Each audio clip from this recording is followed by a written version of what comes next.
Yo, what's up mga kamotopis, no? Panibagong araw na naman. Ngayon magpapa-regroup tayo. Usapang regroup.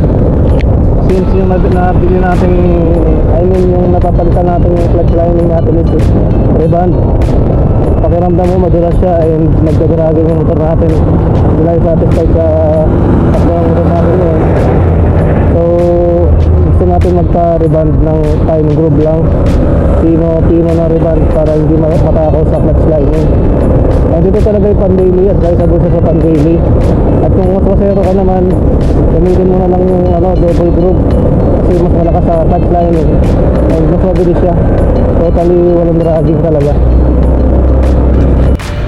Mali yun yung pinagkaiba ng fine groove sa full groove. Yung full linear groove na matalas talaga. Bali itong fine groove is for daily use lang talaga siya. Hindi siya ganun kalakas sa clutch lining. Advisable to sa mga araw-araw pang biyahe, sa mga papasok sa trabaho. Kung mapapansin nyo, yung fine groove is hindi siya ganun katalas yung pagkaka-groove sa bell niya.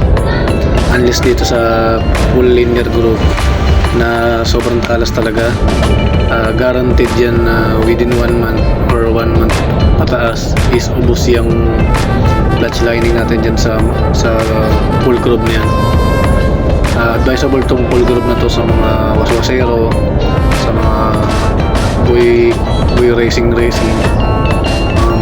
karirista ba.